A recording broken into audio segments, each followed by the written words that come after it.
Hello friends, अगर हमें successful इंसान बनना है लेकिन हमारे पास रिसोर्सेज की कमी है, संसाधनों की कमी है, हमारे पास पैसे की कमी है, हमारे पास किसी के सपोर्ट या हेल्प की कमी है, तो क्या ये सब कमियां हमें एक सक्सेसफुल इंसान बनने से रोकती है?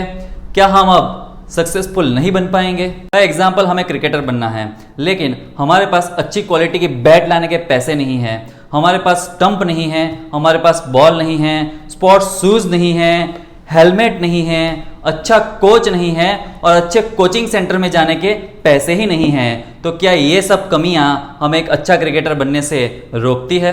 अगर हम स्टूडेंट्स हैं और हम रैंकर बनना चाहते हैं, एक अच्छा एजुकेशन लेना चाहते हैं, लेकिन हमारे पास पढ़ने के लिए घर में पर्सनल स्टडी रूम ही नहीं है, अगर रूम है तो उसमें एसी नहीं है, इसलिए गर्मी में पढ़ने में हमारा दिमाग काम नहीं करता, हमारे पास बुक्स लाने के पैसे नहीं हैं, गांव की सबसे बढ़िया स्कूल में जाने की हमारी कंडीशन ही नहीं है, घर में शांति नहीं है, एजुकेटेड पेरेंट्स नहीं हैं, तो क्या इन सब कमियों के कारण हम रैंकर नहीं बन पाएंगे?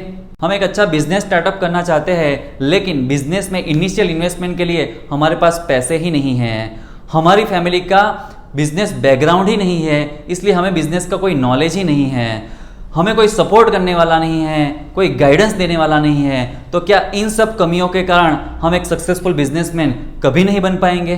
क्या एक सक्सेसफुल इंसान बनने के लिए ये सब रिसोर्स, मनी, सपोर्ट ये चाहिए या कुछ और चाहिए?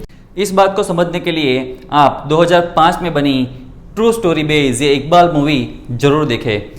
इस मूवी में ये जो इकबाल लड़का है वो जन्म से ना सुन सकता था और ना ही बोल सकता था। एक छोटे से गांव में गरीब घर का भैंसे चराने वाला इकबाल, इसको भी क्रिकेटर बनना था लेकिन इसके पास भी रिसोर्सेस नहीं थे, ना स्टंप लाने के पैसे थे, ना अच्छी बॉल थी, ना शूज थे, ना अच्छा ग्राउंड था, कोई कोच नहीं था, कोचिंग सेंटर में जाने की कंडीशन नहीं थी, फील्डिंग बनने के लिए कोई फील्डर नहीं था।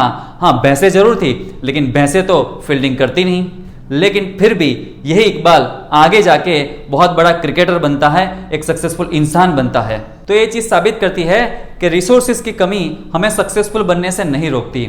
सक्सेसफुल बनने के लिए रिसोर्सेज नहीं लेकिन उसके अलावा कुछ और चाहिए। वो कुछ और क्या? सोचो, अब तो सोचो, अब तक तो सोचा नहीं। एक काम करो, 2-4 दिन पहले सोच लो, बाद में आगे का वीडियो देखना, अभी पॉज कर दो इसको। तो चलिए मैं आपको बताता हूं कि सक्सेसफुल बनने के लिए क्या चाहिए। सक्सेसफुल बनने के लिए आप में चाहिए कुछ कर दिखाने का जुनून, अपने लक्ष्य को हासिल करने की संकल्प शक्ति, विल पावर चाहिए। अगर आपके पास ये 2 चीजें हैं तो रिसोर्सेज की कमी होने के बावजूद भी आप सक्सेसफुल बनोगे ही बनोगे। लेकिन अगर आपके अंदर ये दोनों चीजों की कमी है तो कितने भी रिसोर्सेज आपके पास होंगे लेकिन आप सक्सेसफुल बन ही ना पाओगे। मैं ऐसे सैकड़ों स्टूडेंट्स को जानता हूं जिनके पास ये सभी रिसोर्सेज है, फिर भी वो अच्छा रैंक नहीं ला पा रहे, वो अच्छा स्टडी नहीं कर पा रहे। एसी वाले रूम ने उनके दिमाग को ज्यादा एक्टिव करने की जगह ज्यादा लेजी बना दिया है। जिस तरह से इकबाल की भैंस तबेले में बैठी बैठी सोती रहती है, वैसे ही ये लोग स्टडी रूम में स्टडी करने की जगह एसी चालू करके सोते रहते हैं। ऊपर से ये सब रिसोर्सेज पहले से होने के कारण उनके अंदर कुछ पाने की तमन्ना ही नहीं रही, क्योंकि जो भी चाहिए वो पहले से है और आगे भी जो जरूरत पड़ेगी उनको पता है रेडीमेड मिल जाने वाला है, तो क्यों कुछ पाने की तमन्ना जगे। इन रिसोर्सेज ने उनके अंदर जुनून बढ़ाने की जगह जन्म से जो थोड़ा बहुत जुनून मिला था उसको भी काटने का काम किया, उसको भी मारने का काम किया, और कुछ पाने की तमन्ना ना होने के कारण जो संकल्प शक्ति डेवलप होनी चाहिए, जो एक विल पावर वाला स्टूडेंट तैयार होना चाहिए, वो ना हो पाया। हम अपने आसपास कई ऐसे लोगों को देखते हैं कि जिनको अपने डैडी से 30-40 साल पुराना सेट किया हुआ करोड़ों का बिजनेस मिलता है और उसको और 1-2 करोड़ डालने हैं तो वो रिसोर्सेज की भी उसके पास कमी नहीं है, लेकिन फिर भी वो एक अच्छे बिजनेसमैन नहीं बन पाते। हाँ, वो अपना एक टैलेंट जरूर डेवलप कर देते हैं कि उनके हाथ में पूरा बिजनेस दे दिया जाए तो वो 30 साल पुराने बिजनेस को भी 30 दिन में ही सुला दे। इसलिए रिसोर्सेज की कमी हमारी सक्सेस में प्रॉब्लम नहीं है लेकिन एक वरदान है।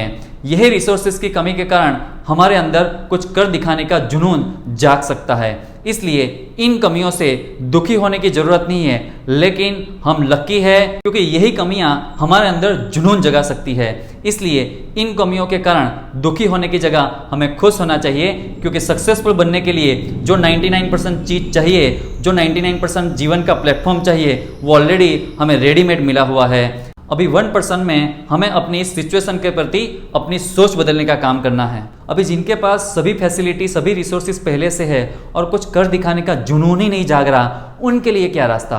तो एक बात समझ लीजिए, आपके आसपास जितनी भी चीज़ें हैं, जितनी भी फैसिलिटी है, उसमें से आपने अपने दम पे कितनी खड़ी की, आपने अपने दम पे कितनी ली? हाँ, वो आपके डैडी ने आपको दी होगी, रेडीमेड आपको कहीं ना कहीं से मिला होगा, आपने अपने दम पे खड़ा किया नहीं होगा। अभी आपको लगेगा कि डैडी का भी तो मेरा ही हुआ। नो, डैडी का डैडी का हुआ, आपका कैसे हुआ? अगर आपने अपने दम पे 100 रुपए कमाए हैं तो वो 100 रुपए के ही आप मालिक हुए। भले आपके डैडी की करोड़ों की कंपनी है, लेकिन वो करोड़ों की कंपनी उनकी है, आपकी थोड़ी है।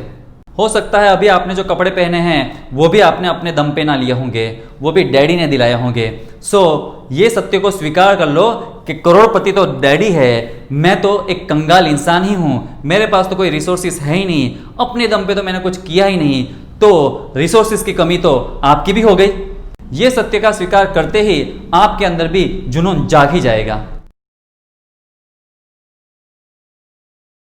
आप सुन रहे थे मिलन शाह को। फिर मिलेंगे एक नए मोटिवेशनल वीडियो के साथ, तब तक के लिए गुड बाय।